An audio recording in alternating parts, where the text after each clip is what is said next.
In this video, I want to take you into the vegetable garden and show you 3 different strategies that I use to help make your garden thrive. Hey, it's Phil from Earth Nails and Tails and welcome to the garden. This is the 7th year that I will be growing in this space, and over that time the garden has taken many different shapes and forms. But now I've settled on a 1,000 square foot space, but with only 300 square feet of gardening space.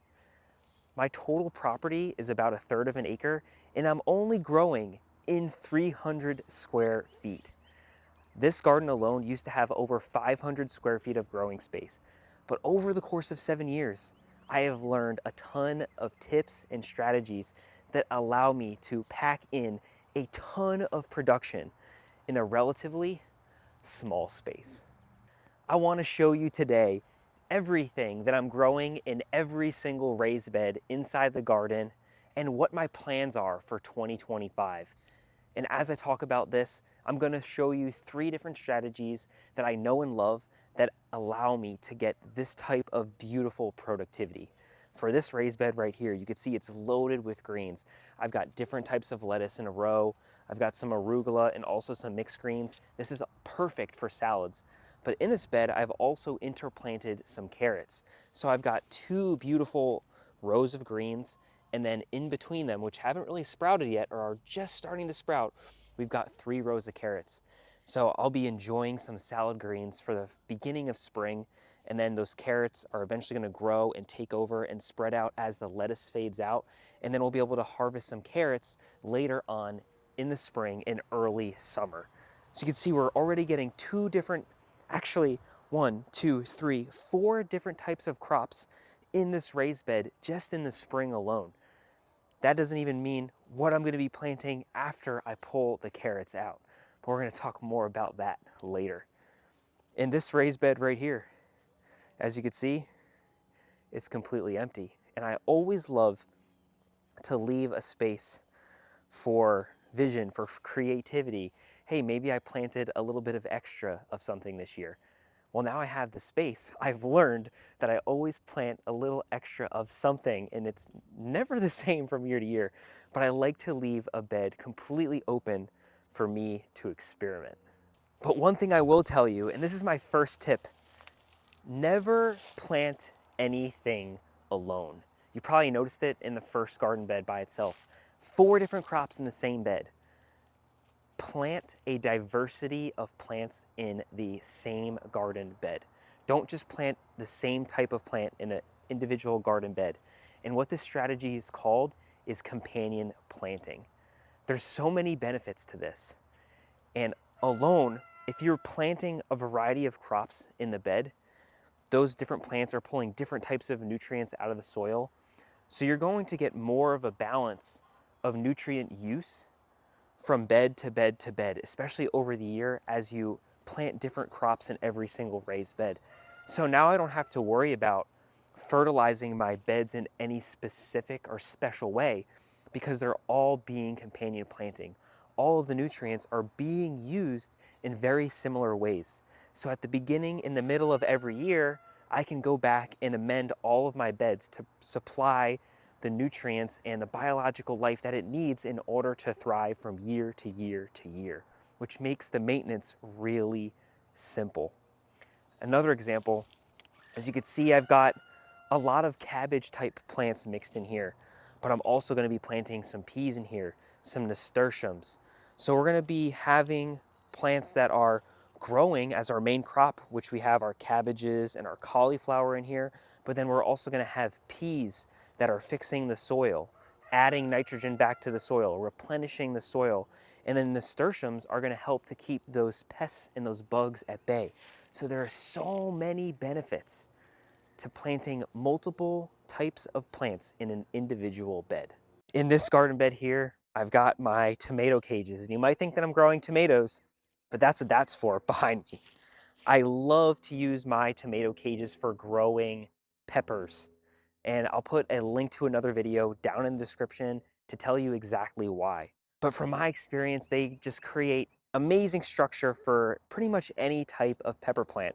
And I'm gonna be doing an experiment this year with my pepper plants. So make sure you subscribe to the channel to stay tuned for that, because we are going to be rigorously testing how to care for pepper plants and if there are different things that you can do in order to make them grow better, produce more peppers, or produce a larger peppers. So it's gonna be a really fun season this year. But I've got 2 rows of pepper plants here, and what I'm gonna plant in the middle are zinnias. Those zinnias are gonna grow nice and tall. They're gonna grow beautiful, multicolored flowers and attract in the pollinators, which are needed in order to increase the pollination of all the pepper plants that we're gonna have here. And up front, to help stabilize the soil and also to provide biological benefits in the soil, we're gonna be planting a row of leeks right across the front. And we'll also have a tiered up approach. The sun is facing this way for me. It's going over in that direction. So I wanna make sure that I have the shorter plants on this side of the raised bed and the taller plants growing up that way. So that way everything is getting maximum sun exposure, which is required for productive growth. In these 4-year-old, 10-foot long wooden raised beds back here, we're gonna be growing tomatoes on this brand new tomato trellis. And I'm really excited to grow on this beautiful update. You'll see the old one in just a few minutes. But we're gonna be utilizing this trellis to grow tomatoes utilizing the lean and lower system. Essentially, we'll just have a string hanging down, which will get buried under the tomato plant, and it'll provide strong structure for those tomatoes to grow up. And what that allows you to do, especially if you have a small space, is have more soil left over. Since we're growing our tomatoes vertically, there will be plenty of soil left over to companion plant other plants. And with my tomatoes, I love to grow marigolds and basil. And this trio, this combination, is proven to provide better yields for your tomatoes, grow more beautiful marigolds, and absolutely delicious basil. And we're gonna be completely filling out this space, getting loads of productivity and growing a ton of tomatoes. You can see that I'm using companion planting a lot as a major strategy throughout my garden. And I wanna know, and put it down in the comments, have you heard of companion planting before you started watching this video? If you have or haven't, please let me know. And I would also love to know your favorite companion plants. What do you like to plant together? Or what have you had really good success with? All of us are just trying to be better gardeners, and sharing this information is an amazing way that we all can get better. So I'd absolutely love to see what you all are using as companion plants down in the comments. But here's a great example of why you should be using companions. This bed right here is full of shallots. At least we have a row of shallots here, but it's also covered in weeds, which means that we didn't plant this bed as well as we could have. There's a lot of wasted space here. So now what I'm gonna have to come back and do is take all these weeds out, because one, they're competing with our shallots, but they're also covering all of the space that I would love to use and plant. So once I actually go ahead and clear all these weeds out, I'll have to make sure that I come back in and plant something right away. Because the second tip is densely planting. You want to try to plant as densely as possible so this exact thing doesn't happen. The weeds, they're inevitable. They're a part of gardening. But densely planting and companion planting are 2 strategies that you can use to basically use up all of your garden space and get as much out of the bed as possible, and it will help you to minimize maintenance. So back here, it's a little bit better because I have the soil covered. I'm using a mulch. So whenever I'm not able to densely plant, because it might be a certain time of the year where I don't have a crop that's ready to go in the ground, I can provide a layer of mulch, which is still covering the soil, keeping it healthy and protected until it's ready to be planted. But in this bed here, I've got 3 rows of onions and also a row of beets here. And as these beets start to grow, yeah, there's some weeds growing here and there. It's not so bad.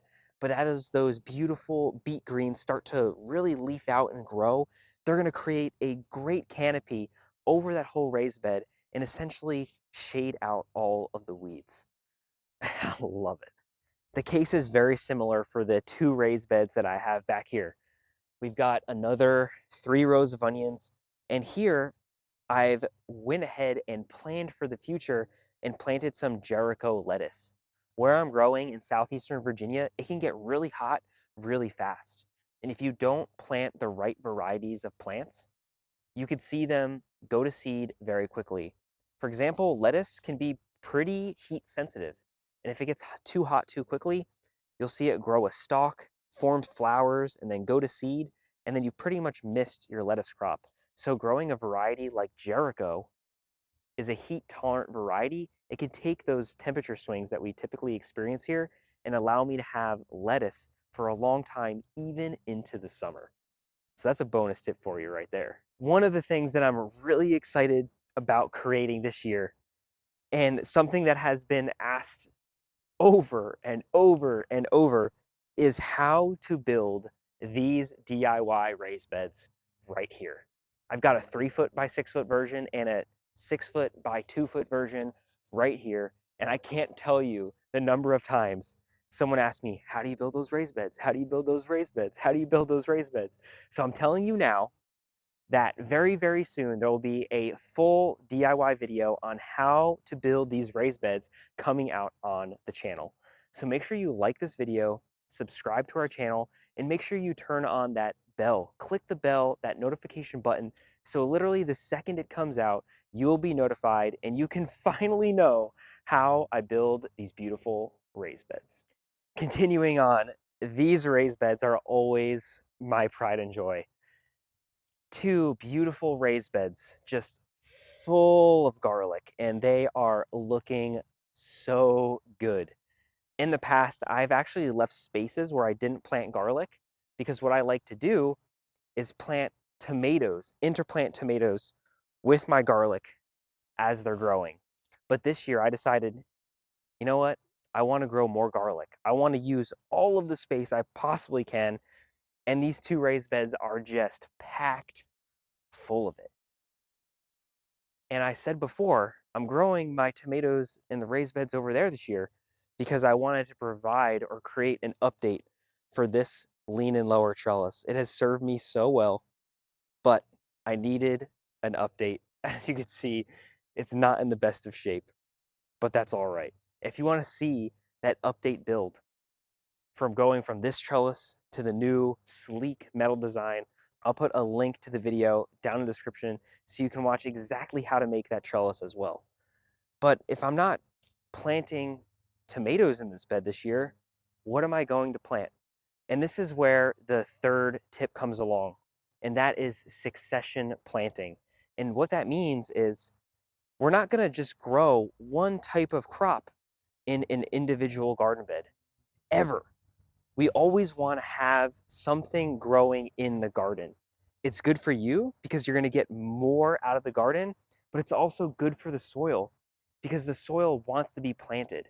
When you plant plants, it actually helps to feed the soil because the plants are what are absorbing the energy from the sun and the water and injecting sugars and other beneficial things into the soil that are going to help to feed the soil biology and keep it alive. So it's essential, absolutely essential for you to continue to succession plant your garden. So what I'm going to be doing in these 2 garden beds this year is continuing to utilize this trellis, but I'm actually going to be attempting to grow squashes and cucumbers vertically this year. Again, so that way I have tons of space left over. And this is where the experimentation comes along, where I can kind of figure out what grows well with my squashes and my cucumbers. I've heard that nasturtiums do absolutely beautiful with squashes to help deter those squash vine borers and those squash bugs. So I'm definitely going to give it a try. But very similar to companion planting. Have you ever heard of succession planting before this video? And if you have, let us know down in the comments, what are some of your favorite successions? If you're planting something like lettuce, what are you planting after it? If you're planting something like garlic, what are you planting after it? We would love to know. Let's talk about these last 2 garden beds. This garden bed right here, I'm gonna be doing a mirror image of the raised bed that's over there. I've got my tomato cages for my peppers, we've got zinnias in the middle, and then we're gonna do some onion type plants in the front. So we've got 3 different plants growing all at the same time. In this bed, I'm gonna give you a final bonus tip. This is my pride and joy right now, and I just wanna duck behind it.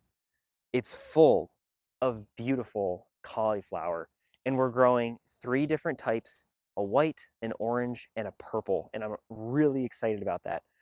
I want you to notice that it's completely covered by bug netting. And this is a very special circumstance where I actually do not recommend companion planting. And the reason why is because our brassica family plants, they require some sort of cover, at least where I live. Otherwise, they would get absolutely decimated by the cabbage butterfly. Those little white butterflies flying around, they come and they lay their eggs on all of our brassica type plants, and the cabbage caterpillars, or the cabbage worms commonly called, just wreak havoc amongst them. So the special thing about my cauliflower plants is they don't need to be pollinated. So what I've done is planted them all together and covered them with my insect netting. So that way I know they're protected and I know they're going to grow well. So if you want to plant, companion plant with these plants to get that diversity and all the benefits of companion planting, think of some other plants that you can plant that don't require pollination, but will continue to help to benefit the soil and the other plants around them. I want to leave it at that because it's up to you as a gardener to figure these things out. Figure out what works for your situation. You can go from gardener to gardener to gardener and get different experiences. And that's exactly what I want you to do. Figure out what works well for a lot of different people and merge all of those ideas together to create something that works extremely well for you.